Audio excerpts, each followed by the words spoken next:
Okay, let's see. Number 16, the missing discs. The cave is cold enough to bite through your gloves. Your flashlight catches a ring of gray stone half buried in dust. Its surface is scored with grooves so regular they look machined, not carved. Around it, the chamber stays silent except for water dripping somewhere deeper in the rock. If an object like that really came from an ancient layer, it would collide with everything we think we know about chronology. But that claim has to clear a harder test first. Is the artifact real, or is the story older than the evidence? Number 16, the discs no one can put on the table. In January 1938, in the Bayan Har Mountains on the Tibetan Plateau, a Chinese archaeologist named Chi Pu Te entered a system of burial caves and found something impossible. Small skeletons with oversized skulls, and 716 stone discs about 30 centimeters across, each one cut with a central hole and spiral grooves winding toward the rim. The discs were said to date back 12,000 years. Later versions claimed they recorded the crash of extraterrestrial visitors, called the Dropa. If that were true, the find would be more than an out-of-place artifact. It would be an ancient archive from beyond Earth. Almost every part of that picture collapses at the same point. The object is vivid, the evidence is not.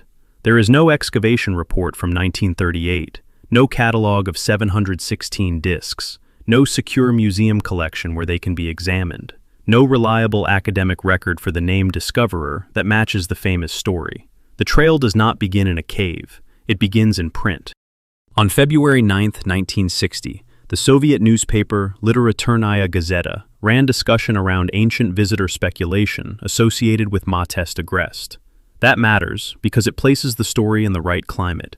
Mid-20th century fascination with the idea that the ancient past might hide contact from space. But speculation is still not an artifact report.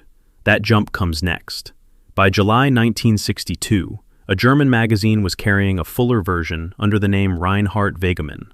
Now the story had the pieces people still repeat today. The Bayan Har caves, the strange burials, the engraved discs, even a vanished news agency source, often rendered as Dina. The details felt archaeological because they were precise.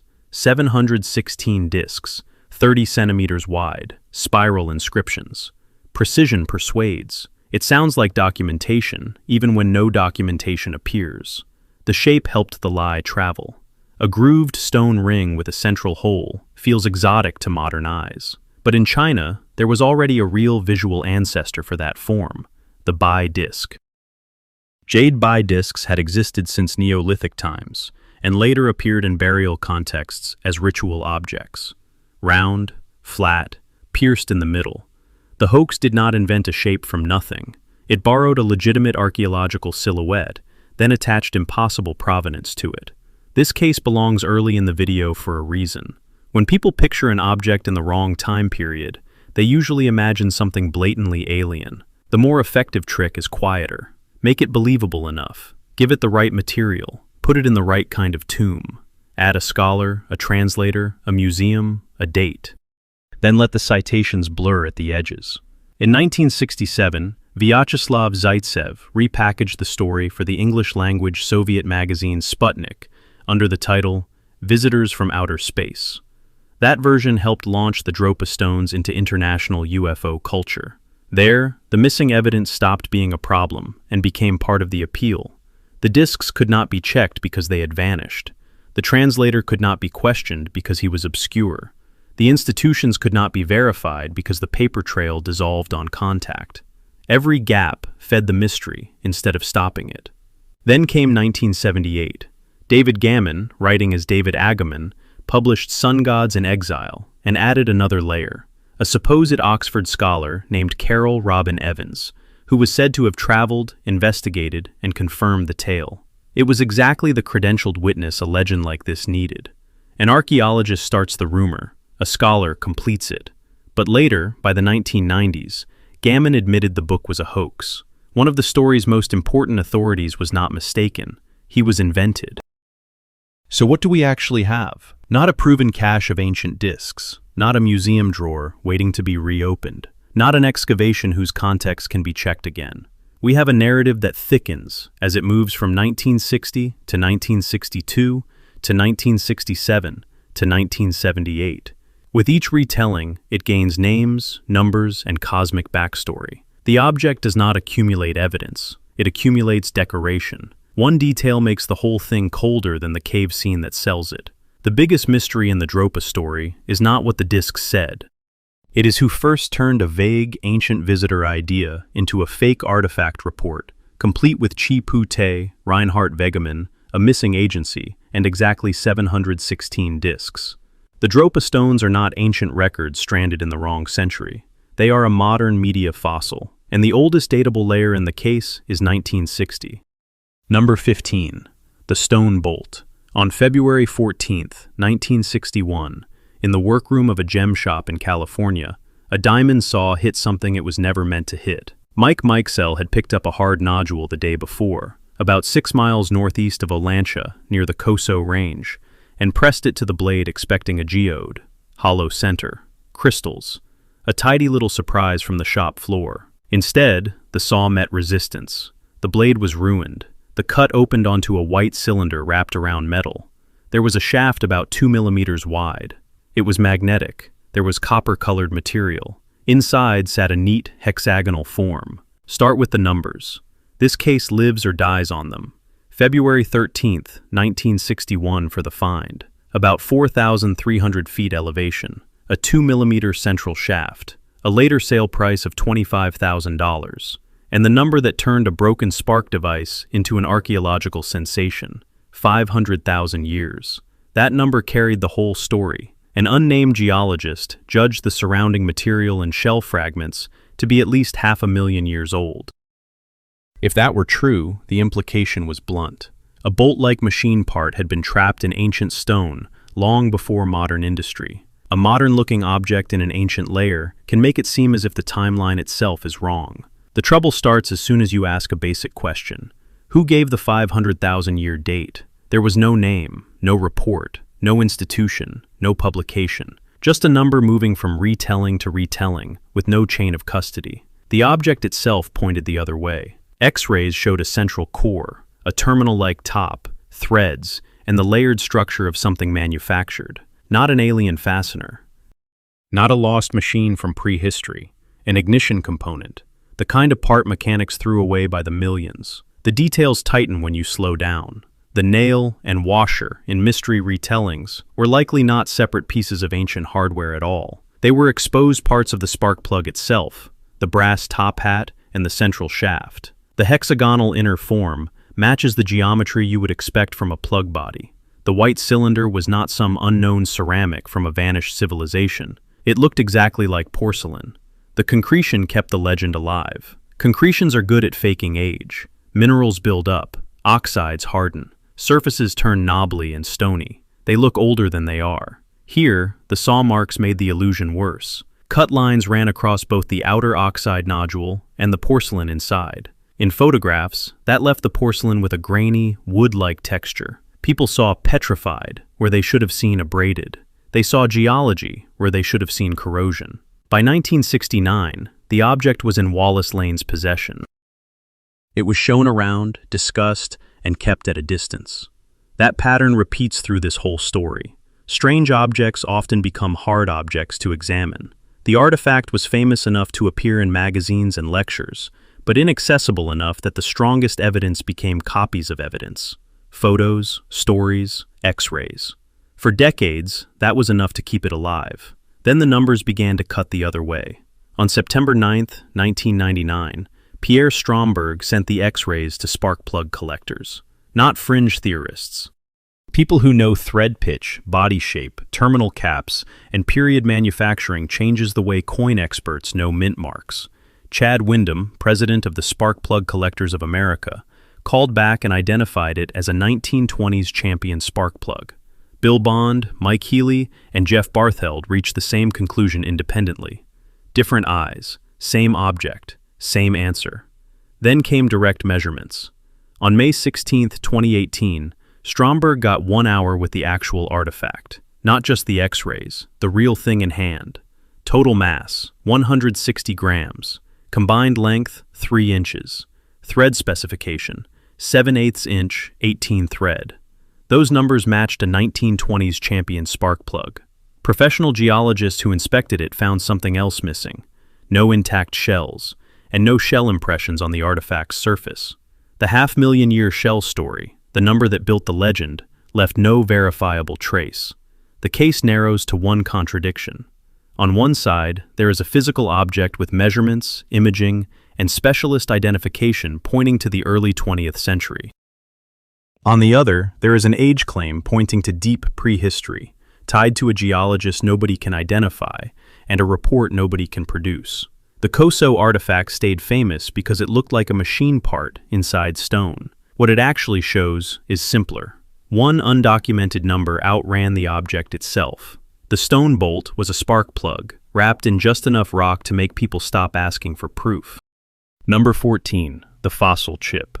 In the summer of 2013, Viktor Morozov was fishing near the Kodes River outside Lubinsk in Russia's Krasnodar Krai when he picked up a gray-brown stone that did not behave like a stone. One face had a smooth patch, polished either by nature or by a hand. Inside that patch sat a dark, rectangular pattern so tidy it barely looked geological at all. Parallel bars, even spacing, a blocky central shape trapped in rock. In a photograph, it looks less like a fossil than a tiny circuit board snapped off from something electronic and buried for ages. That was enough to launch the story. Not proof, just enough to make people look twice. By November 24, 2014, regional coverage was already calling it an ancient microchip from the riverbank near Lubinsk. Later English-language reposts hardened the image even more. A 250-million-year-old microchip, sometimes a screw, sometimes an electronic component, always built around the same promise. Modern geometry, ancient stone, history in trouble. The trap is obvious once you see it. When an object looks technological at a glance, how much of that impression is really in the object, and how much comes from us? The stone itself is usually described as 15 by 11 by 4.5 centimeters, not large, something you can hold in both hands. Later summaries identified the rock as organogenic, packed with biological debris. The polished surface showed more than the dark chip. It also held smaller rounded shell fragments, some up to 1 centimeter across. But the eye does not go to the shells first.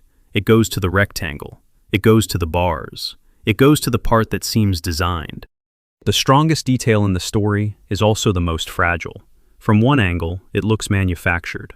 A statement attributed to Platov, South Russian State Polytechnic University, sent to the Max Portal news agency in November 2014, and later summarized by outlets including NTD and Epoch Times, gave a very different answer. The microchip was identified not as technology, but as a crinoid fossil, a sea lily, not a plant, despite the name, but a marine animal related to starfish and sea urchins.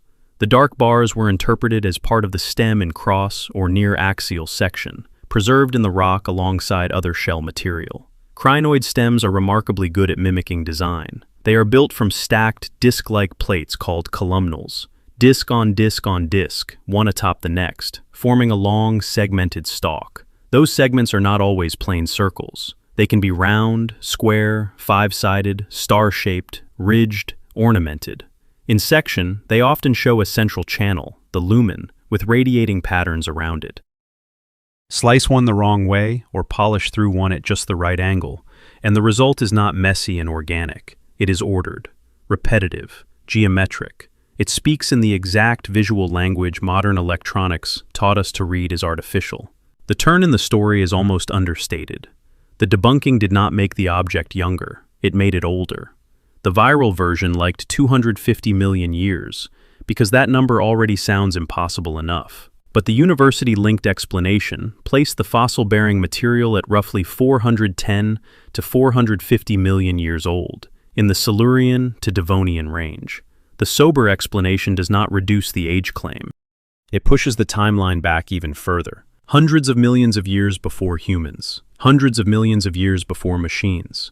The object becomes a wrong time period artifact, only if you insist the pattern is technology. As a crinoid, the age is not scandalous. It is exactly where it belongs. So why did the mystery survive? Partly because the public evidence trail is thin. The object was examined. A conclusion was issued. The same identification is repeated across summaries. But follow that trail all the way down, and the ground starts to give. Some English-language reposts even garbled the university name into something barely recognizable, which made verification harder. I found references to the statement. I found the conclusion. What I did not find was a readily accessible primary lab report with methods, a specimen number, a repository, a full chain of custody, or a proper image series showing exactly how the identification was made.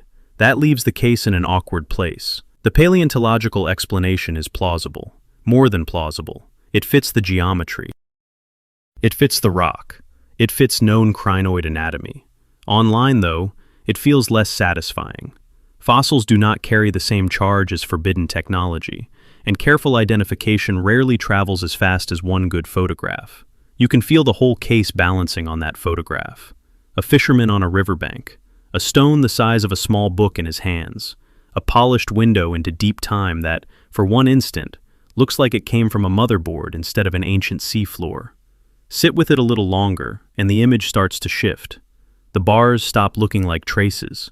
They become body parts. The component stops being a chip. It becomes an animal stem, broken and mineralized long before anything with wires existed.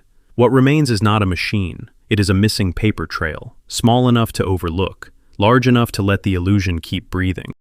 Number 13, the blasted vessel. Among the fragments was picked up a metallic vessel, in 2 parts. That is how the story enters the record. Not through an excavation diary, not through a museum catalog, through a newspaper item printed in Boston on May 26, 1852, then echoed in Scientific American on June 5 under the title, A Relic of a Bygone Age. Picture Meeting House Hill in Dorchester, Massachusetts, on or about May 20, 1852. Laborers are blasting pudding stone a few rods south of Reverend Nathaniel Hall's meeting house. The charge goes off, heavy blocks tumble, smaller fragments scatter across the slope, dust hangs in the air. In that debris, 2 metal pieces are noticed and fitted together. They form a small bell-shaped object, 4.5 inches high, 6.5 inches across the base, 2.5 at the top, the walls about 1/8 of an inch thick, zinc-colored metal, silver inlay, floral decoration, a vine or wreath running around the body, chisel work cut into the surface. Read only the clipping, and the effect is immediate. The object sounds refined, the rock sounds ancient. Put those together, and the gap between them feels impossible. That is what made the Dorchester pot famous. Not first what the vessel was, but where it was said to be found. About 15 feet below the surface, in the pudding stone. That one detail carries almost the whole story. Dorchester sits on the Roxbury conglomerate, a unit now placed in the Neo-Proterozoic. We are talking roughly 585 to 599 million years, with zircon dates from related rocks clustering around 595.14, plus or minus 0.90 million years, 598.87, plus or minus 0.71, 596.39, plus or minus 0.79. If a worked metal vessel had truly come sealed inside that rock, history would not need revision, it would need demolition. But the document never says anyone saw it sealed inside intact stone. Later retellings tend to slide past that. The blast scattered rock everywhere. The vessel was found loose among the debris after the explosion. Maybe from a fractured mass, maybe from spoil, maybe from the ground nearby, maybe dropped there before the blast. The original testimony gives surprise, not controlled context. For a story that lives or dies on proof that history is wrong, that difference is everything. Context is the case. In the 20th century, Charles Fort pulled the incident back into circulation, and he changed its shape. He shifted the date to 1851. He treated a local curiosity like a forbidden artifact. After that, the Dorchester vessel stopped acting like an object and started acting like a symbol. A metal pot in ancient rock, civilization before humanity, a tiny, elegant grenade dropped into geology. Now slow it down and look at the object itself. Bell-shaped body, zinc-rich appearance, silver inlay, floral bands, decorative metalwork, not crude utility. That combination points somewhere much less cosmic and much more 19th century. Bidri ware from India, especially the base of a hookah or water pipe. Museums still hold examples with the same dark zinc alloy, the same silver inlay, the same swelling profile, the same ornamental surface. Comparable objects were already circulating internationally by the mid-1800s. The route is easy to imagine. The Great Exhibition opened in London in 1851. Indian decorative metalwork was exactly the kind of thing that traveled, was displayed, was purchased, was gifted, then turned up far from where it was made. The strangest part of the Dorchester pot may not be the object itself. It may be how little evidence was needed to turn a probable Victorian import into a relic from before animals with bones. Still, one detail keeps the story alive. The hill, the blast, the claimed depth. 15 feet sounds specific. Specificity feels like proof. But explosives destroy archaeological certainty. Once rock, soil, and debris have been hurled across a site, a measured depth can turn into a remembered impression within minutes. You no longer have an object in place. You have testimony after disruption. Useful, sometimes. Conclusive, no. This sits right in the middle of the whole problem. When a modern-looking object appears in an ancient layer, the first fight is never about how shocking it looks. It is about whether anyone actually watched it come from that layer in a way that survives scrutiny. Here, they did not. We have a report. We have a reprint. We have dimensions precise enough to picture the vessel in your hand. What we do not have is the one thing the story cannot survive without: a witnessed recovery from unbroken rock. Then the trail gets worse. The object itself seems to vanish into private hands and rumor. Later writers mention owners. Some mention photographs, but there is no secure museum accession, no modern metallurgical study anyone can point to, no specimen on a table waiting for fresh analysis. What remains is an 1852 clipping, an impossible inference, and an object that may have been perfectly ordinary all along. So the scene that survives is not an ancient pot in ancient stone. It is Meeting House Hill, just after the blast. Dust settling, fragments everywhere. Two decorative metal halves lying loose where certainty had already been blown apart. Number 12. The hammer and stone. A hammer, a creak, and a stone that should not have been together. In 1936, Max Hahn and his wife Emma were walking along Red Creek near London in Kimball County, Texas, when they picked up a loose, weathered lump with a piece of wood sticking out of it. Not a trench, not a controlled dig, just a surface find, sitting where water and weather had been working on it for years. The whole case turns on one question. Was the object truly trapped in ancient rock, or was it resting inside a mineral shell that formed later? A decade later, their son broke the lump open and found an iron hammerhead still attached to the wooden handle. That image did most of the work, a modern tool inside stone, a relic in a world it should have missed by millions of years. Supporters took that contradiction and ran with it. The hammer ended up at the Creation Evidence Museum in Glen Rose, Texas, displayed as a challenge to conventional geology and human history. The museum's address is specific enough to feel official: 3102F M205. The display is built to do exactly what the object does at first glance. It turns disbelief into drama. Evidence is not drama. It needs context. It needs a chain of custody. It needs a clear path from ground to shelf. On that point, the London hammer is thin. No excavation log, no measured section, no photograph of it being lifted from bedrock, no field note showing the surrounding layer before the lump was handled, cracked, and passed along. That missing context is the battlefield. The surrounding rock is often described as ancient Cretaceous material, and the Glen Rose Formation nearby is indeed late early Cretaceous, around 110 to 115 million years old. But the hammer was not documented in place inside that formation. That is the leap. The rock-like casing may have looked ancient, but looking ancient is not the same as being ancient. A calcareous concretion can harden around a recent object when mineral-rich water cements sediment over time. The stone can be younger than the thing trapped inside it. It is a normal trick of geology. No thunder, no lost civilization, just chemistry doing chemistry. The hammer itself points back toward the modern world. The head is reported at about 6 inches long, roughly 15.24 centimeters, with an iron composition that includes 96.6% iron, plus small amounts of chlorine and sulfur. That is not the signature of some impossible pre-human machine. It is the signature of a corroded iron tool that has spent time inside an aggressive chemical environment. If the object was a miner's or craftsman's hammer from the 19th or early 20th century, the mystery shrinks fast. The stone is no longer a prison from deep time. It is a shell. The hammer is no longer impossible. It is just inconvenient. Even the discovery story refuses to settle down. Most accounts say 1936. The Creation Evidence Museum says June 1934. Some versions emphasize Max Hahn, others the family, others the son who opened it later. That should make you nervous. When a claim is extraordinary, the basic facts should be the easiest part. Instead, the dates blur. The discoverer changes shape. The opening gets pushed forward or back depending on who is telling it. That is what happens when memory, advocacy, and legend start sharing the same room. The object stays the same, but the story around it becomes a moving target. J.R. Cole wrote about this problem in Creation/Evolution Journal in winter 1985, and the critique still lands because it is so simple. If the hammer had truly come from undisturbed ancient rock, that would be one kind of evidence. If it was found loose on a ledge, or picked up from the surface, or encased later by a concretion, then the entire argument changes. The object stops being a time bomb against geology. It becomes a test of how badly a story can survive without field context. The London hammer was not the impossible tool at the center of deep time.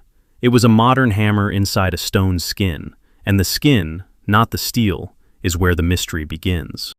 Number 11. The Deep Clay Doll. Around August 1st, 1889, in the new railroad town of Nampa, Idaho, Mark A. Kurtz stood beside an artesian well and watched earth spill out of a pipe. Not from shovels, not from a careful excavation. It came up by force. A heavy 6-inch casing had been dropped into the ground. A sand pump, a little over 5 inches across, with an outer body about 4.5 inches and a valve around 3 inches inside, hauled slurry from far below the surface. Kurtz was a businessman, not an archaeologist. The scene was industrial, wet, and ordinary. Sand, clay, water, spoil splashing out where men could rake through it by hand. Then he reached into the discharge, felt what he took for a twig, washed it in a barrel, and found a tiny human figure staring back at him. It was small enough to sit in your palm, about 1.5 inches by one report, 48 millimeters by another. Even the measurements do not settle on the same object, which is not a great sign. But the size was never the reason this thing mattered. The context was. Kurtz later wrote to the geologist George Frederick Wright that the figurine had come from roughly 320 feet down. That number carried the whole case. At 320 feet, this was not just dirt. The report said the drill had passed through around 60 feet of soil, then 12 to 15 feet of lava rock, then about 100 feet of quicksand, then multiple clay beds, then coarse sand where the figure appeared. If that chain was real, if the little clay woman truly rode up from that depth, the object did not just predate local archaeology, it tore through it. Modern humans in the Americas are measured in the last tens of thousands of years, with Idaho evidence like Wilson Butte Cave reaching at least 10,000 and maybe 15,000 years. This claim pushed the figurine into deposits some geologists were willing to call late tertiary or early quaternary. That made it far too old enough to put the whole argument under strain. What would it take to prove history is wrong instead of the object being misread? For a moment, some people thought they had that proof. George Frederick Wright did what believers in a shocking find usually do when the object itself cannot speak clearly. He built the case around the witnesses. Kurtz said he picked it from the pump discharge. A local man named Alexander Duffs was nearby. The driller and his helper were said to be the only others present. Wright circulated letters. He presented the Nampa image to learned societies. H.W. Haynes and others took it seriously enough to discuss ancient humans in North America. The strongest argument was not that the figurine looked impossibly old. It was that respectable men had said, plainly, where it came from. But chain of custody only works when the chain is stronger than the process that produced it. This process was violent. There was no trench grid, no sealed layer exposed by hand, no object photographed in place. Just a pump dragging wet material up a narrow system from deep underground and dumping it at the surface, where a man sorted it with his fingers. Then another Wright entered the story. Albert A. Wright actually examined the figurine as a physical object, and the whole case cooled fast. He described it as a plastic, gritty clay that had later been burned, with quartz, biotite, ferric oxide, and a kaolinic cement. That sounds technical. The point was simple and damaging. The material did not separate the figurine from the well, it tied it back to it. He took clay balls from the same drilling spoil and found he could reproduce the color, texture, and even the apparent tool marks within hours. The little figure carried no obvious tooth of time, no unmistakable mineral replacement, no deep-weathered surface that forced everyone to admit impossible antiquity. It looked like something that could have been made from exactly the mud the well had just brought up. That is where the Nampa figurine gets more interesting than a standard, out-of-place artifact story. The same fact cuts both ways. If the clay matches the well, a believer can say, of course it does. It was made there, anciently, from local material. A skeptic can answer just as easily. Clay from the same well is exactly what a recent prankster, worker, or bystander would have used if the object entered the spoil at the surface. Same evidence, opposite verdicts. By the 1890s, major American anthropologists were no longer treating the figurine as a revolution in human history. John Wesley Powell did not buy it. Daniel G. Brinton did not buy it. W. J. McGee treated it not as a relic from impossible antiquity, but as a likely hoax or intrusive object. They had not reconstructed the exact moment of fraud, and that matters. The historical record never gives a clean solution, no confession, no witness catching someone drop it in. No perfect mechanical explanation for how it entered the sand pump stream if it was not truly from the 320-foot layer. So what remains is colder than a solution. Suspicion, not closure. The deposit is extraordinary, but the recovery was uncontrolled. The witnesses were sincere, but sincerity is not stratigraphy. The figurine is real, but its context is doing almost all the work. The Nampa object matters because it turns into a test. At first glance, it looks like a tiny clay person buried in the wrong century. Under pressure, it becomes a harder question of method. Can testimony outweigh recovery conditions this poor? By the end of the 19th century, science had mostly answered no.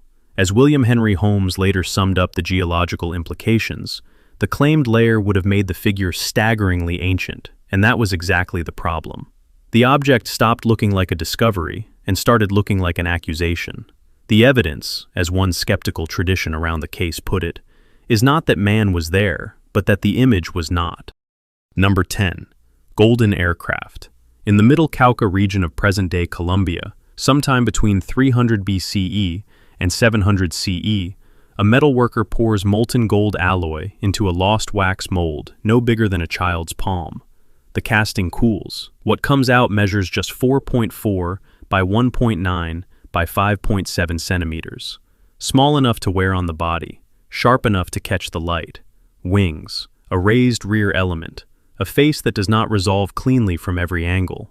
A quick glance, especially with a 20th century brain trained on aircraft silhouettes, can flip it from animal to machine. The objects pulled into this story are Quimbaya area gold pendants and related pieces, zoomorphic forms, ritual ornaments, animal bodies reduced into geometry.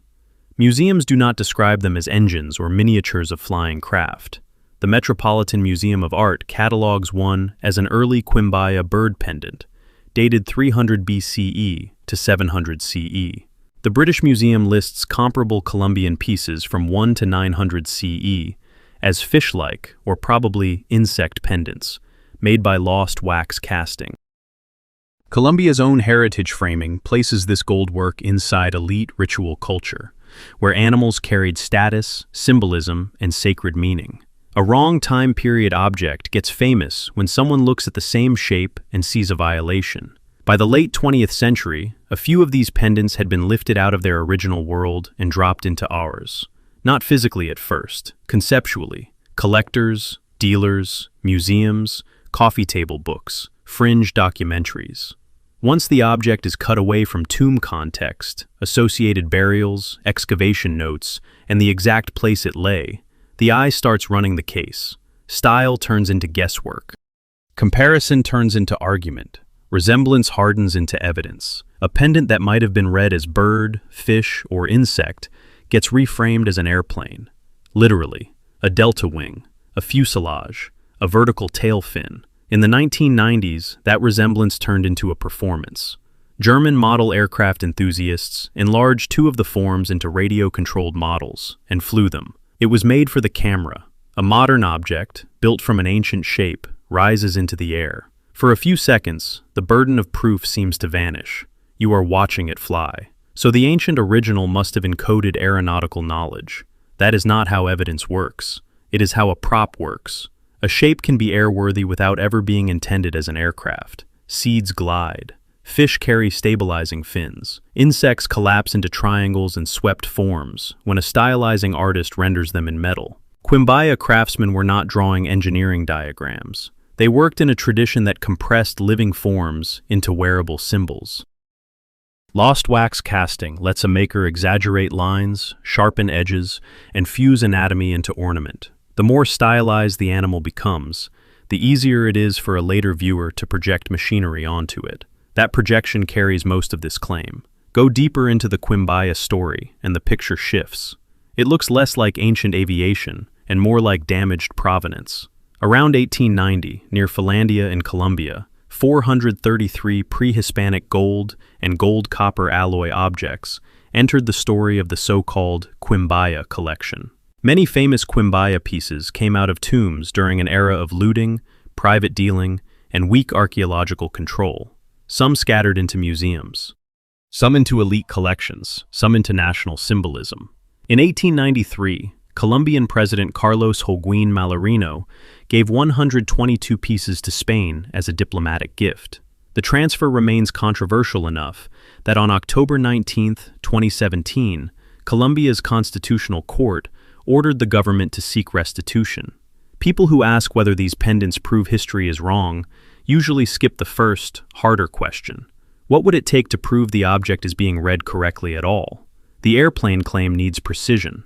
The record often cannot provide it. Which exact pendant came from which tomb? Under what conditions? Recorded by whom? Compared to what nearby objects? Associated with what iconography? The claim wants a blueprint. The archive keeps handing back a silhouette. Museums have a reason to stay cautious. The Met says bird. The British Museum says fish-like, stylized animal, probably insect. These objects are tiny. They are wearable. They belong to a broader language of sacred animal goldwork. Even the most famous Quimbaya forms sit inside a culture that made ritual vessels, pendants, and status objects centuries before powered flight. One of the emblematic pieces of that world, the famous Quimbaya lime container, acquired by the Banco de la República on December 22, 1939, became the founding object of Bogotà's Gold Museum collection. Not a machine part, a ritual object. That is, the actual contrast here. A looted sacred pendant, stripped of context, then made to carry a fantasy it was never built to hold. Number 9. The wooden glider. In 1898, in the necropolis of Saqqara, about 40 kilometers southwest of Cairo, excavators opened the tomb of Padi Emin and pulled out a wooden bird small enough to sit in one hand. It was carved from sycamore. It measured about 14.2 centimeters long, with an 18.3 centimeter wingspan. It weighed 39 grams. It had a bird's head, a compact body, straight wings, and a vertical tail-like fin rising at the back. It had no legs, no carved feet to perch on anything, no painted feathers either, just a clean, simplified shape from roughly 200 BCE, deep in Egypt's Ptolemaic period. For decades, it sat in the Egyptian Museum in Cairo with other bird figures, one more funerary object among many. Saqqara was full of them. Nearby tombs had yielded at least 16 other bird figurines. That should have made this one ordinary. But ordinary objects only stay ordinary until the right person looks at them the wrong way. In 1969, Egyptian physician Khalil Masiha was walking through the museum when he stopped in front of that little wooden bird and decided it did not belong with the others. Masiha was not just a doctor. He was also a model aircraft enthusiast, and that meant he noticed shapes that want the air. He saw the fixed, straight wings. He saw the upright rear fin. He also saw what was missing. No feet, no feather detail, no decorative cues that made the neighboring birds read as birds. To him, this was not a toy pigeon or a tomb ornament. It was a glider. That claim lands hard because it sounds like the cleanest version of the whole out-of-place problem. Not metal and stone, not a rumor from a newspaper clipping. A real object in a real museum from a real tomb, with a date around 200 BCE, looking uncannily like the stripped-down body of an aircraft. If a modern-looking object appears in an ancient layer, what would it take to prove history is wrong, rather than the object being misread? Messiah's answer was shape.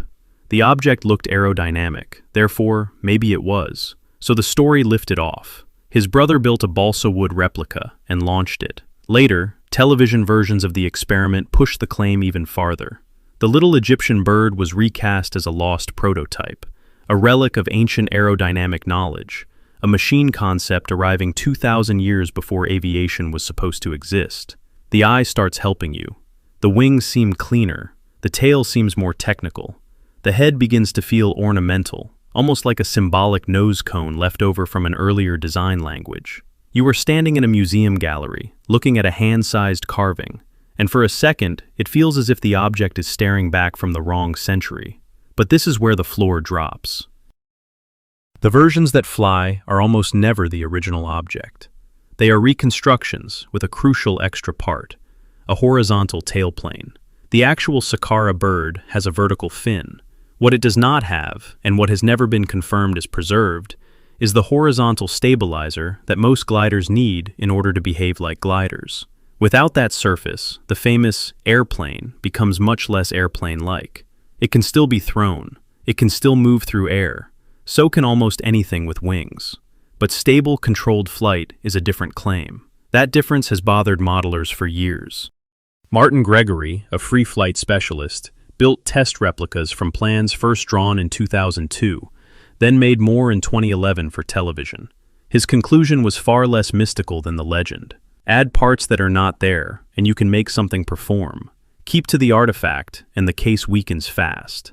Then the object met a colder kind of witness, computation. In 2023, researchers used a 3D photo scan made with Egyptian museum staff and ran aerodynamic analysis on the shape itself, not a fantasy version cleaned up for TV. The best lift-to-drag ratio they found was 2.86 at a 7-degree angle of attack.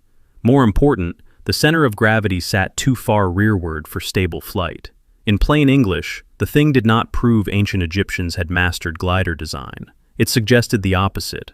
The bird-shaped object could move through air in limited ways, but not in the disciplined, convincing way the airplane theory needs. So the Saqqara Bird ends up in a stranger place than either side wants. It is not a slam-dunk aircraft, but it is not easy to file away either.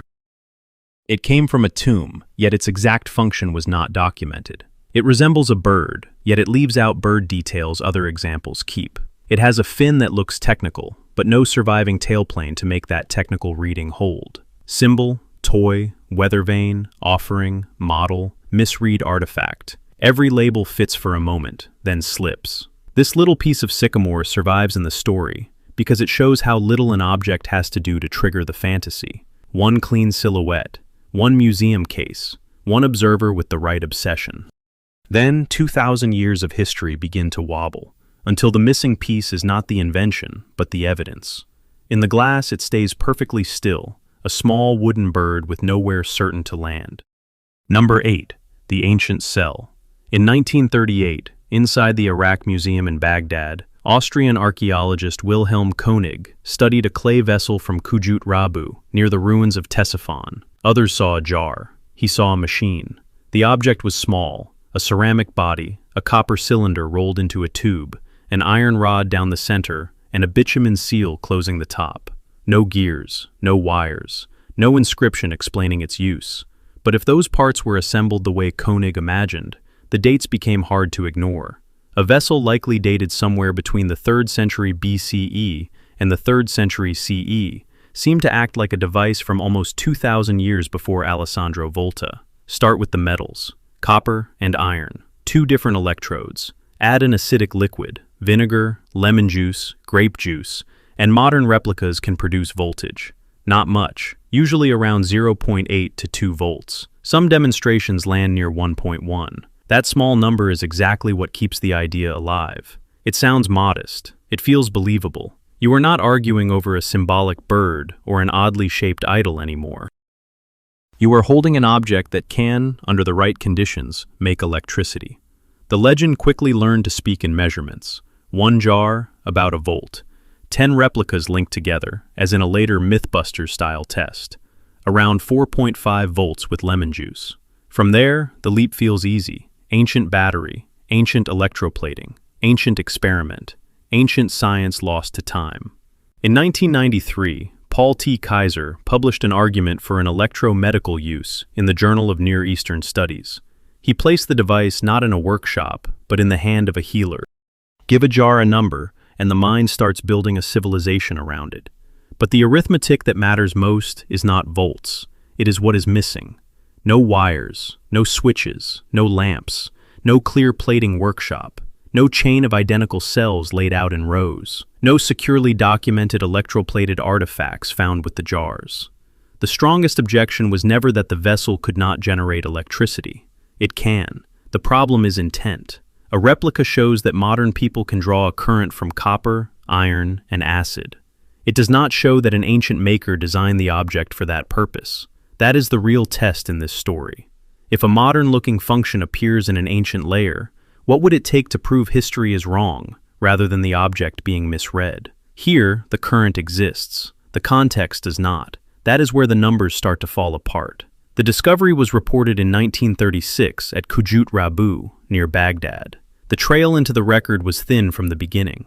It was not the kind of excavation file archaeologists dream about. Before the theory became famous, the documentation was already fragile. Some examples were later discussed alongside ritual and magical material, including incantation bowls. That changes the count again. Put a vessel beside objects used for spells, curses, or protective texts, and the parts look different. A copper tube and an iron rod stop looking like electrodes. They start looking like ritual components: nails, pins, containers, closures, symbolic assemblies. Same metals. Same jar. Different conclusion. This is the forensic trap. One interpretation counts what is present. Ceramic, copper, iron, bitumen, 1 volt.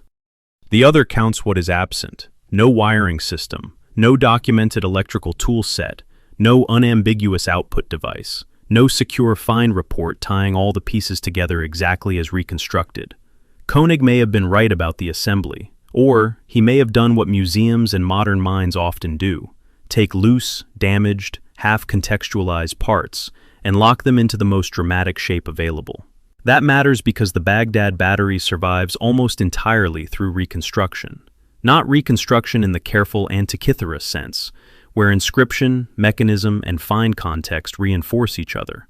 A looser kind, a museum room theory, a persuasive arrangement, a story that works the moment vinegar hits metal.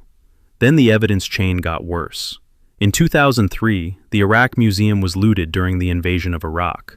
Thousands of artifacts were stolen, scattered, or pushed out of reach. For the so-called Baghdad Battery, the physical trail was already incomplete. After that, it became even harder to revisit, harder to test, harder to compare piece by piece.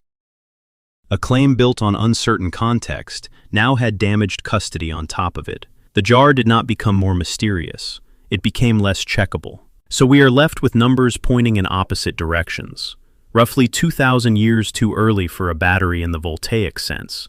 Roughly 1 volt when rebuilt in a lab. 0 surviving proof of ancient electrical infrastructure around it. 1 famous interpretation from 1938.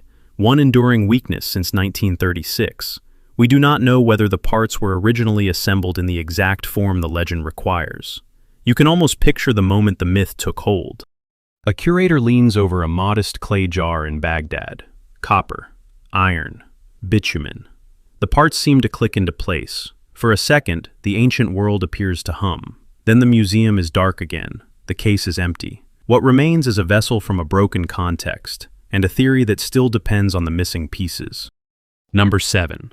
Rome and Mexico. In 1933, José García Payón was excavating at Tekaxitl-Calixtlahuaca, a hill settlement in the Toluca Valley, about 60 to 65 kilometers west of Mexico City. A burial offering appeared beneath a pyramidal structure, not in loose surface dirt, not on the edge of a disturbed trench, beneath 3 intact floors. The offering looked local: pottery, bone, rock crystal, turquoise, copper, gold. Late post-classic material from central Mexico. García Payón later placed it in the Azteco-Matlatzinca horizon, roughly 1476 to 1510. But mixed in with those objects was something that did not belong there at all, a small terracotta head of a bearded man. It is tiny, easy to miss in a display case, but the face does not read like Central Mexico. The beard, the cap, the modeling of the features.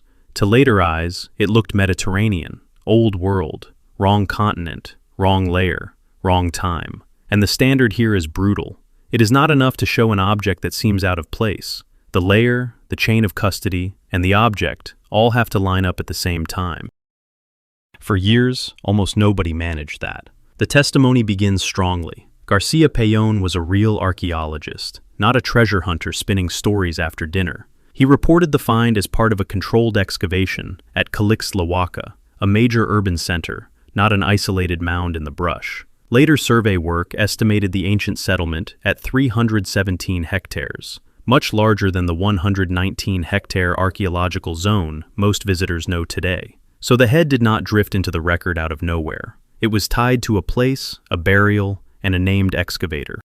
But the case starts to slide when the paperwork takes over. The object was discussed, never settled. Between 1959 and 1961, Robert von Heine-Geldern and Ernst Boehringer judged the style Roman, or at least Hellenistic Roman, around the 2nd or 3rd century CE. That sounded explosive, and it was presented that way when the head appeared at the International Congress of Americanists in Vienna in 1960. A Roman-looking head from a pre-Columbian Mexican burial should have torn through the field. It did not. Scholars were not convinced. Style can move faster than proof. Looks Roman is not the same as came securely from a sealed pre-conquest context. Here, the context mattered more than the face. Even if the head really was Roman, that still would not mean Romans reached Mexico in the 2nd century. It would mean a Roman-made object somehow ended up in a burial dated centuries later, more than 1,000 years younger than the object itself. That gap creates the problem. It does not solve it. Then the paper trail turns stranger. The head more or less vanished into storage in Mexico City. It was catalogued not as a world-shaking anomaly, but as a colonial object. That one label changes the whole case. Filed as post-1492, the impossible part starts to evaporate. A Roman-style piece in New Spain is odd. A Roman-style piece in a burial ending before 1519 is something else entirely.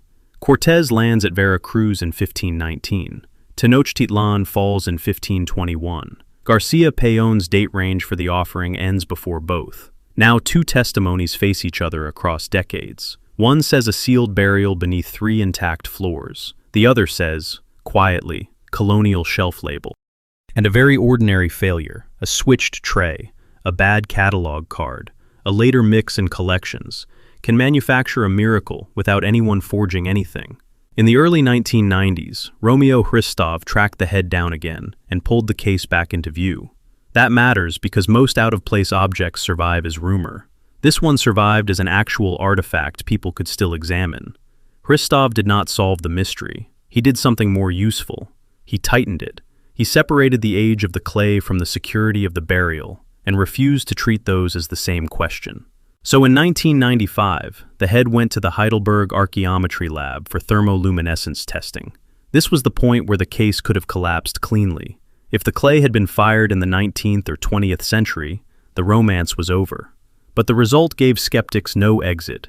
The conservative range later cited ran from 870 BCE to 1270 CE. That range is broad, frustratingly broad.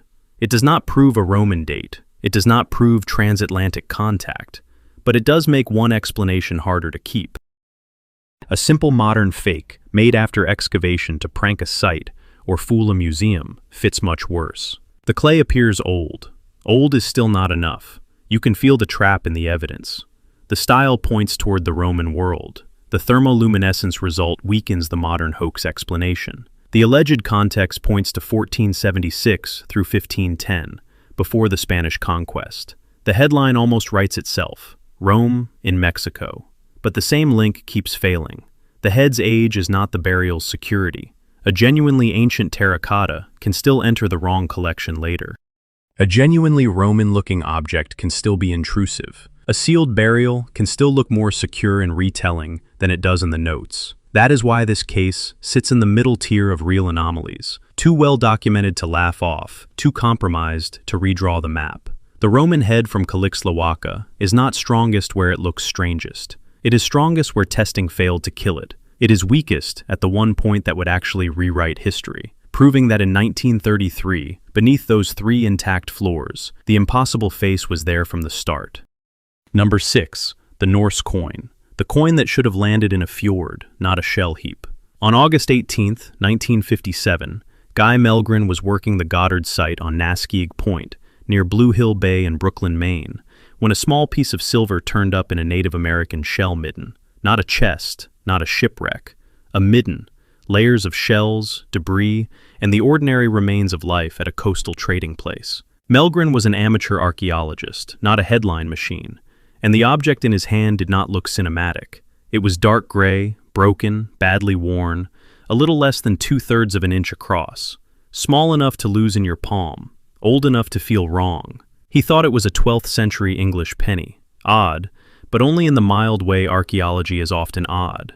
Sites collect surprises, labels drift, finds get misread.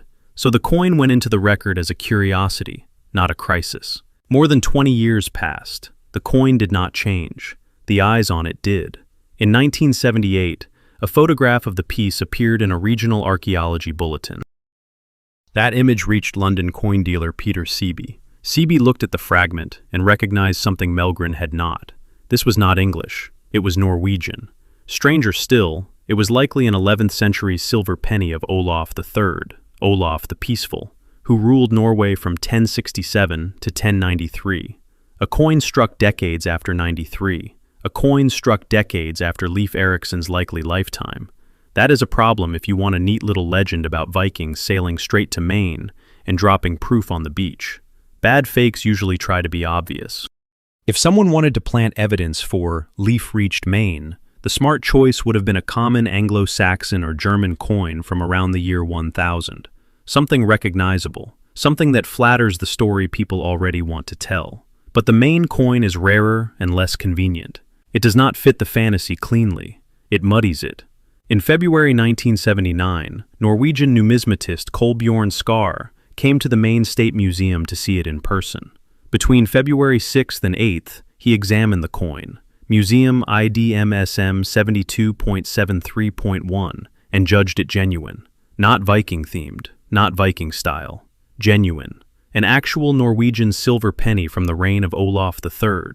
From that point on, the issue was no longer whether the metal itself was medieval. It almost certainly was. The harder question was this. When a modern-looking or foreign-looking object appears in the wrong layer, what would it take to prove history is wrong, rather than the object being misread? Here, the object survives the first test. The coin is real. But reality is only half the job. Context is the rest. And the context is maddening.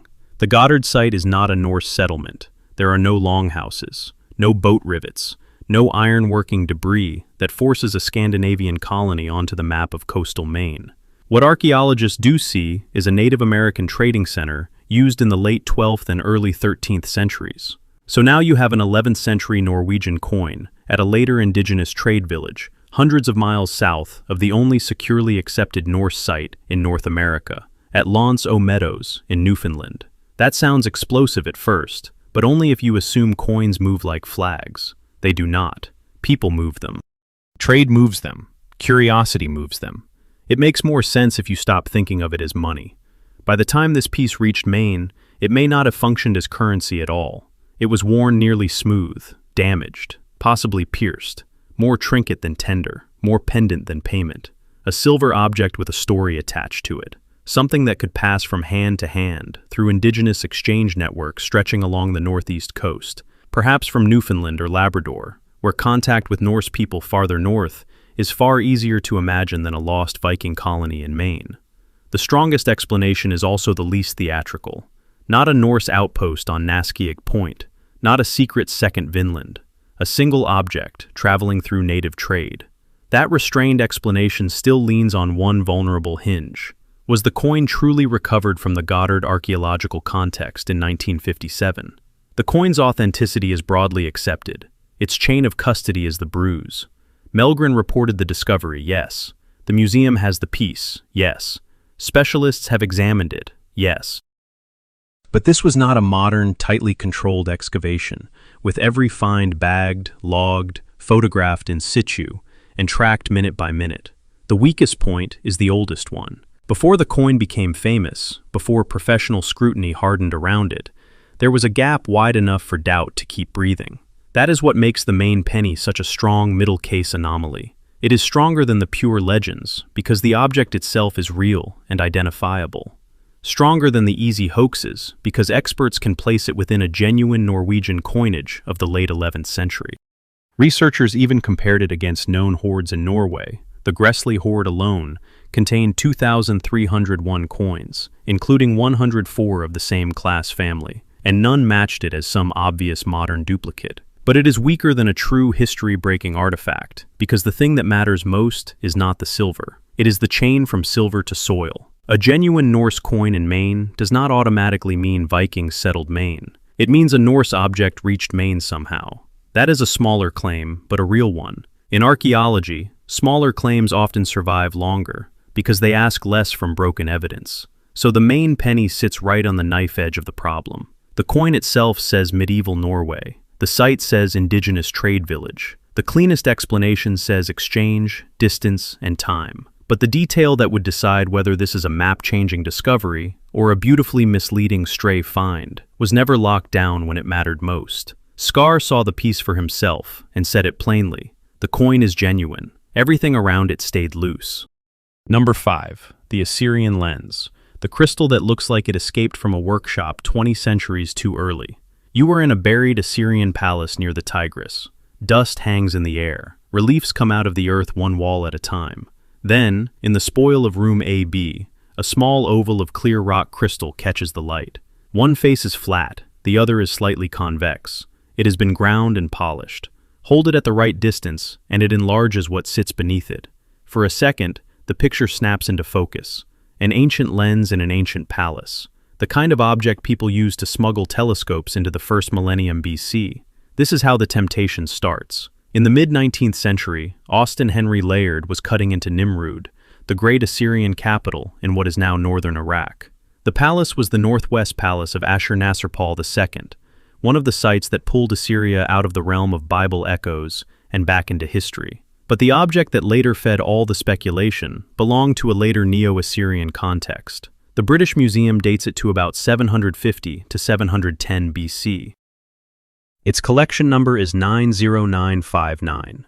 Its find spot is precise. Northwest Palace, Room AB, Nimrud. That context matters. This object does not float free from its origin and grow stranger with every retelling. It has a place, a material, and a size you can check.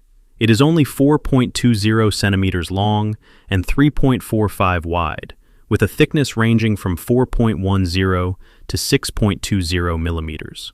Small enough to sit in the palm of a hand, precise enough to look intentional. It is made of rock crystal, clear quartz, worked by grinding and polishing.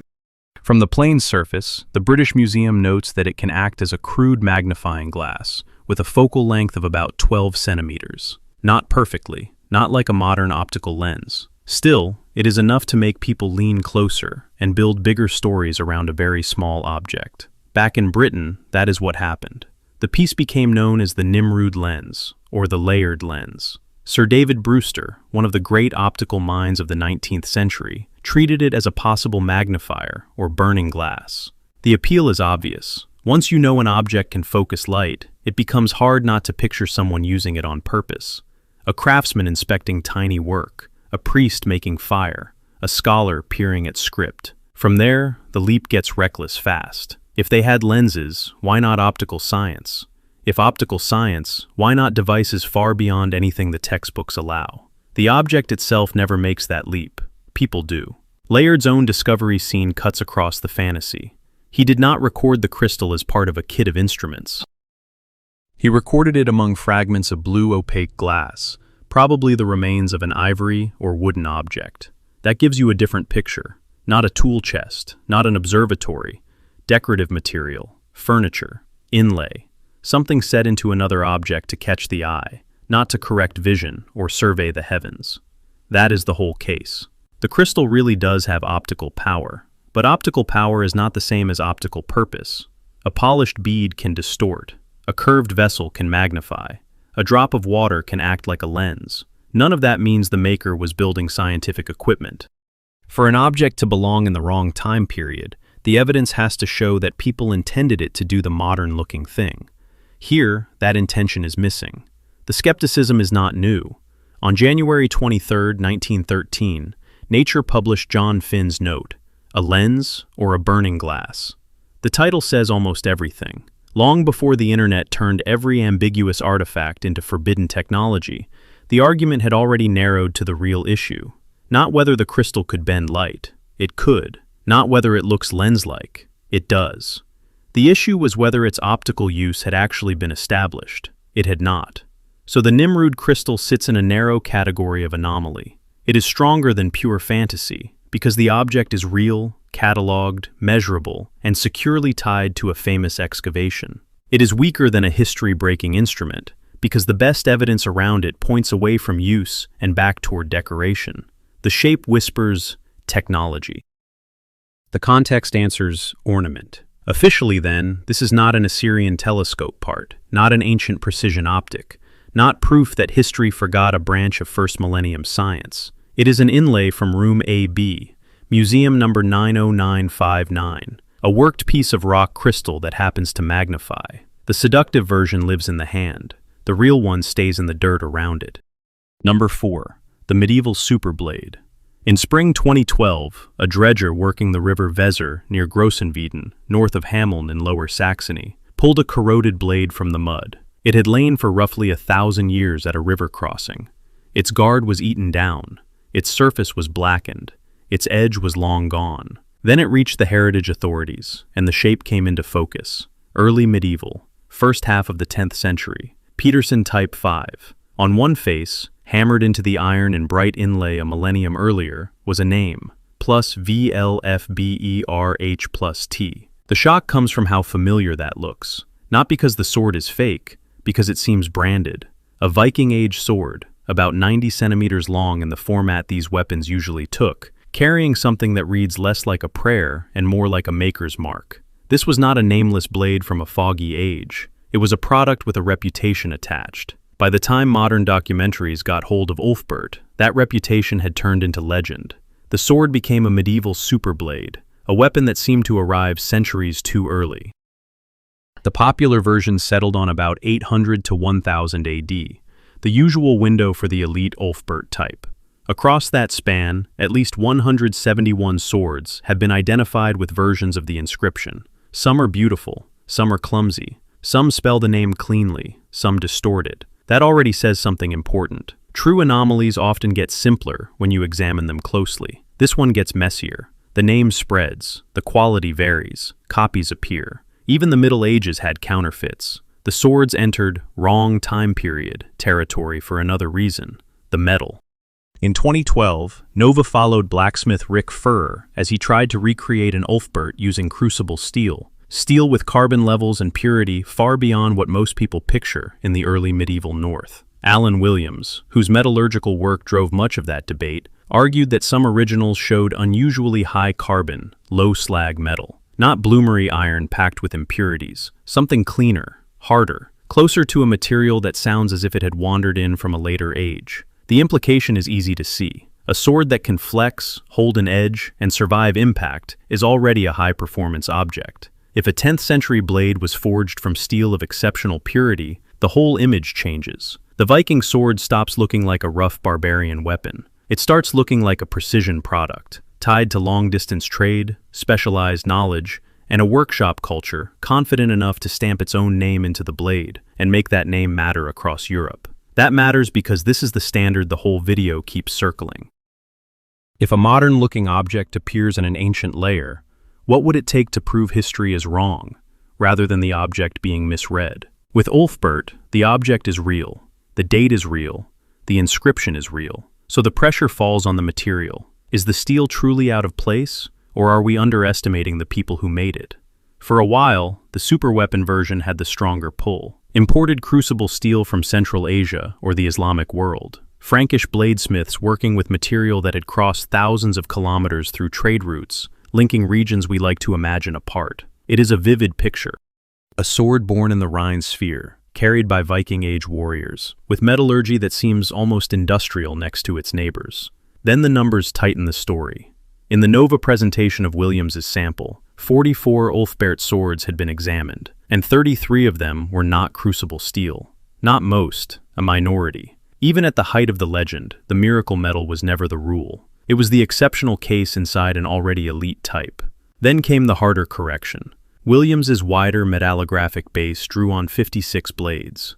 Later work by Ingo Petri, examining 17 blades, argued that the material did not need to be explained by imported Asian crucible steel at all. High-quality European layered iron and steel production could also fit the evidence. That changes the sword completely. If the miracle came from imported crucible steel, the blade looks like a medieval leak from another metallurgical world. If the miracle came from European methods pushed to a very high level, the sword is still astonishing, just not misplaced in time. It belongs exactly where it was found, in a world of river crossings, workshop marks, imitation brands, and craftsmen better than the caricature of the Dark Ages ever allowed. So the Grossenwieden sword sits in a stronger category than objects that survive only as rumors, and a weaker one than true history breakers. You can hold the blade, you can date the type, you can read the inlaid name, but the harder you press the claim that it was centuries ahead of its time, the more the evidence splits. Not a lost laser, not an alien alloy, a disputed piece of early medieval metallurgy with a famous name stamped into it. And somewhere around the year 900, at a river crossing on the Weser, or one like it, that name still carried weight. Someone paid for the real thing, or paid to look like they had. Number 3. The rustless pillar. In 1912, chemists began testing an iron column in Delhi that had already spent roughly 15 centuries in the open. Not indoors, not sealed in a tomb, outside. Monsoon air, summer heat, winter moisture, human touch. The numbers did not match the legend people wanted. The pillar was about 7.02 meters long, 0.93 meters lay buried below ground. It weighed around 6 tons, big enough to sound impossible, old enough to invite myth. But iron usually creates its own problem. More exposed metal means more surface for corrosion to attack. So, if an ancient iron monument still stands after more than 1,500 years, what are you looking at? Proof of a lost formula, or proof that the object has been described badly? Start with the metal. About 0.15% carbon, around 0.25% phosphorus, roughly 0.005% sulfur, about 0.05% manganese. Tiny numbers, but they decide the case. Modern ears hear ancient iron and picture crude metal full of weakness. This pillar was never a single poured column. Around the 4th century CE, during the Gupta period, iron workers built it the hard way. They made many small, wrought iron blooms, heated them, hammered them, and forge welded them into one mass. The object only looks out of time if you assume ancient metallurgy had one setting: primitive. It did not. It had roots, trade-offs, and accidents of process. One of those accidents stayed inside the iron. Now the inscription. 4th century, Sanskrit. A king named Chandra, usually identified as Chandragupta II, who ruled roughly from 375 to 413 CE. The text records victories and devotion. That fits a pillar that began life not as a scientific puzzle, but as a religious standard. The date is not floating in rumor. It is anchored in epigraphy, style, and political context. The location, though, clouds the picture just enough to feed the legend. Today, the pillar stands in the Qutb complex in Delhi, inside a precinct shaped later by 12th and 13th century Islamic architecture. The complex became a UNESCO World Heritage Site in 1993. Visitors walk through that later monumental setting and find an ancient iron column at its center. The eye jumps to the wrong miracle. It feels misplaced in time, but the chronology of the monument and the chronology of the metal are separate problems. The relocation history is still debated. The metallurgy is not. So, go back to the surface. Not the whole pillar, the skin. In 1990, after returning to IIT Kanpur, R. Balasubramaniam began a focused investigation into why it had survived. The answer was almost annoyingly plain. The pillar is not rust-free. it does corrode. It just corrodes into a thin, compact, protective film instead of the flaky, expanding rust that eats deeper into ordinary iron. In corrosion science, that difference is everything. Destructive rust opens the door wider every year. Protective rust closes it. Why did this iron do that? The numbers inside the metal kept steering the chemistry on the outside. The old direct reduction and forge welding route left unusually high phosphorus in the iron, while sulfur and manganese stayed very low. Modern blast furnace practice usually strips phosphorus out because, in many contexts, phosphorus is a nuisance. Here it helped. Over long atmospheric exposure, with slag particles in the wrought structure and Delhi's environmental conditions doing their part, the surface developed a passive layer containing iron oxyhydroxides and iron hydrogen phosphate hydrate. That is the trick, not stainless steel, not a vanished superalloy, a specific chain linking ancient production method to modern corrosion behavior. Now picture the courtyard. You stand in front of a column older than many states, and your brain delivers the usual verdict: impossible. But survival is not the same as anachronism. Sometimes an object lasts because the people who made it understood a process. Sometimes it lasts because a process they did not fully theorize happened to favor it. In this video's larger question, that raises the standard. An object that looks advanced is not enough. You need documented context, reproducible analysis, a mechanism that refuses ordinary explanation. The Delhi pillar gives you two of those in abundance. It is real, it is ancient, it is technically impressive. Once the chemistry is laid out, the mystery shrinks. One uncertainty remains: not the age, not the inscription, not the corrosion film, the move. UNESCO is careful here. The pillar was brought to Delhi from elsewhere in India, but exactly who moved it, from where, and for what political purpose is less secure than the metallurgy itself. So the monument keeps one historical shadow, just not the one the legend prefers. The pillar does not overturn the timeline. It corrects our caricature of it. Ancient Indian iron workers did not make a magic metal that never rusted. They made a 6-ton monument whose phosphorus-rich wrought iron learned, over centuries, to protect itself with a film measured not in myths, but in microns. Number 2. The reactor before humans. In September 1972, French physicist Francis Perrin stood before the scientific community with a statement that sounded like a filing error sliding into science fiction.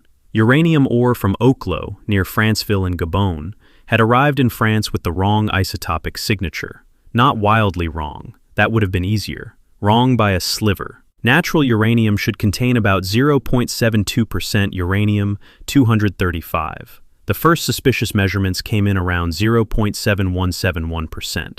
Tiny, unacceptable. The kind of number that sends people back to the instruments before it sends them to rewrite history. The trail began months earlier, between May and July of 1972, during routine control checks at the uranium enrichment plant at Pierre-Latte. This was not a lost temple or a rumor from a newspaper clipping. It was modern nuclear accounting. Every decimal place mattered because every decimal place was fuel. Analysts expected the ore to behave like ore from anywhere else. Instead, some of the Oklo material kept coming back depleted. Later samples were stranger still. In U.S. Geological Survey reporting, some dropped to about 0.4%. International Atomic Energy Agency figures pushed certain samples down to 0.29%. That is not background variation. It is a fingerprint left by fission. Picture the lab. You are not staring at an object shaped like advanced technology. You are staring at powder, readouts, and numbers. No gears, no inscriptions, no forged edges. Just uranium that seems to have already been used. That mattered for a simple reason. If a modern-looking object shows up in an ancient layer, the first move is to ask whether we misread it. Here the problem ran the other way. The material was measured with modern methods, documented with care, and it still pointed to an event that should have needed a reactor long before humans existed. Perrin and the French Atomic Energy Commission researchers followed the missing uranium-235 back to the mine itself. It had not vanished in transport, contamination, or processing. It had been consumed. Around 1.7 to 2 billion years ago, natural uranium was different from the uranium we mine today. Back then, Uranium-235 made up roughly 3% of natural uranium, close to the enrichment used in many reactors. The ore body at Oklo had concentration. Water moved through it. That groundwater did what reactor engineers need a moderator to do. It slowed neutrons enough to keep a chain reaction going. The reactor was real, but nobody built it. Geology assembled the recipe by accident. By June 23 to 27, 1975, the case was strong enough for an international symposium in Libreville, Gabon. 73 participants from 19 countries came to discuss what had seemed impossible and was now measurable. From 1972 to 1988, researchers identified 15 natural nuclear reaction zones in the Oklo and Bangombe deposits. Not one mystery vein, a whole cluster of ancient burn sites. The evidence was no longer one bad assay. It was a landscape. The strangest part was not simply that the reactor ran. It was the way it ran. You might imagine a deep-time power plant, steady and humming. It was nothing like that. Output was modest, roughly 100 kilowatts or less. It did not stay on. Water seeped into the uranium-rich zone. Fission began. Heat built. The water boiled away. Without the moderator, the reaction choked off. The rock cooled. Water returned.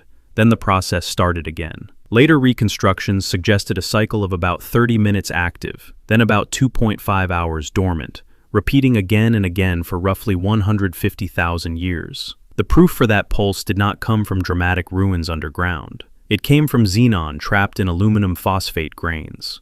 Noble gas atoms, sealed inside mineral structure, preserved the rhythm like a flight recorder from a machine no human ever built. Oklo holds its place in this story because the context and the measurements lock together. The ore body, the isotopes, the reaction products, the operating model, each supports the others. Then the case turns again. Oklo was not only a natural reactor, it also became a natural test of nuclear waste storage. Many fission products and actinides stayed trapped for geological time, helped by clays and by solid graphitic organic matter in the deposit. The site did not only imitate a reactor, it also imitated, imperfectly but impressively, part of the afterlife of one. The wrong time period object falls away. What remains is almost harder to absorb. Earth, for a brief interval, producing a version of what we think of as engineered nuclear behavior. Still, the match is incomplete. The recipe is known: concentrated uranium, ancient 3% uranium-235, groundwater moderation, low enough neutron poisons. So why do known natural reactors appear only here, in Gabon?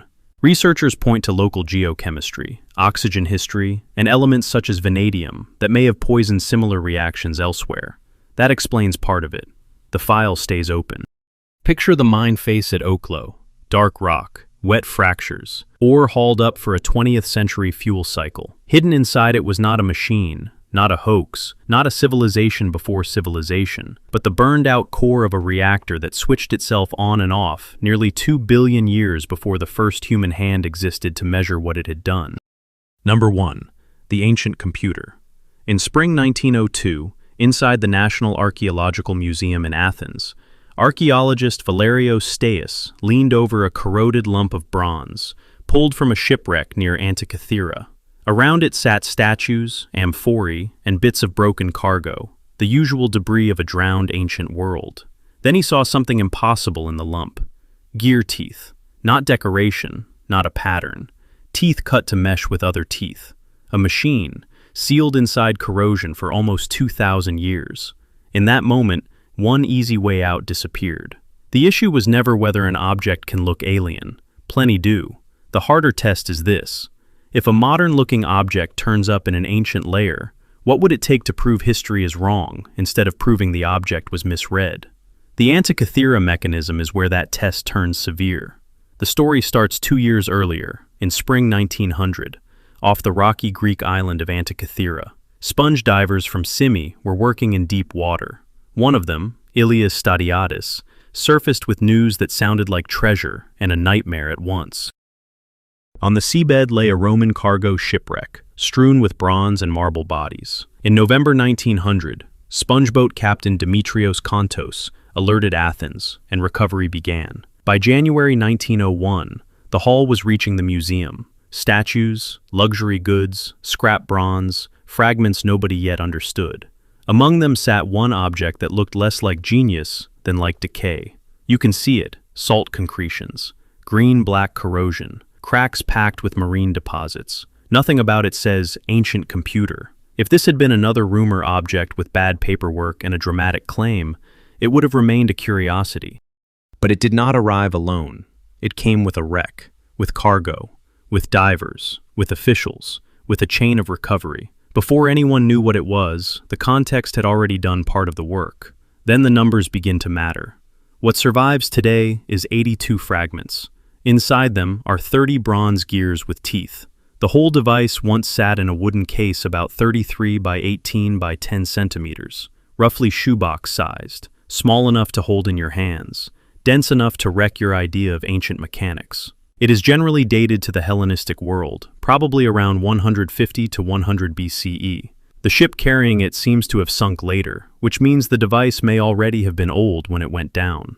There is still no full consensus on whether it was built shortly before the wreck or significantly earlier. Even its age carries one last layer of unease. This machine may have had a life before its final voyage. For most of the 20th century, that was as far as the story went. Scholars knew it was geared. They knew it was extraordinary. But extraordinary is not the same as understood.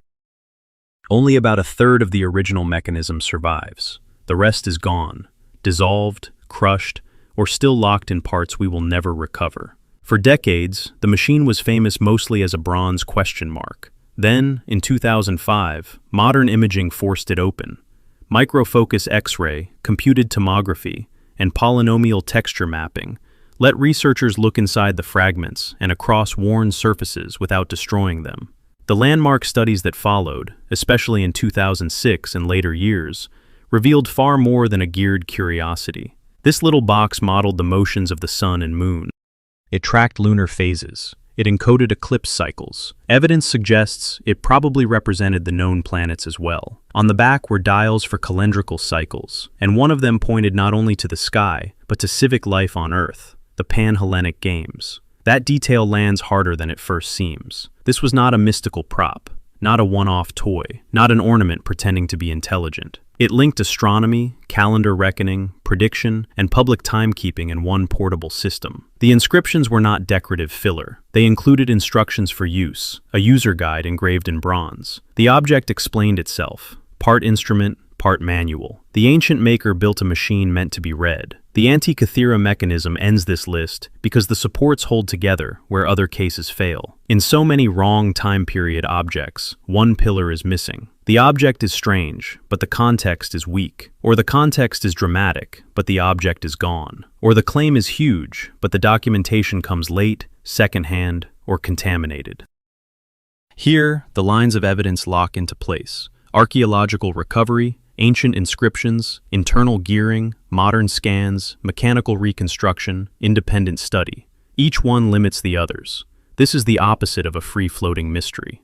The shock remains. A bronze analog computer, made in the Hellenistic world, more complex than any other known device for at least 1,000 years afterward, traveled aboard a Roman-era ship and reached us as a lump, mistaken for scrap. We still do not know exactly who made it, or exactly where, though Rhodes remains a serious possibility. History does not break here in the loudest possible way. It does something stranger. On the floor of the ancient sea, inside a hand-sized wooden box from around the 2nd century BCE, a machine waited in silence until someone noticed that the green stone had teeth.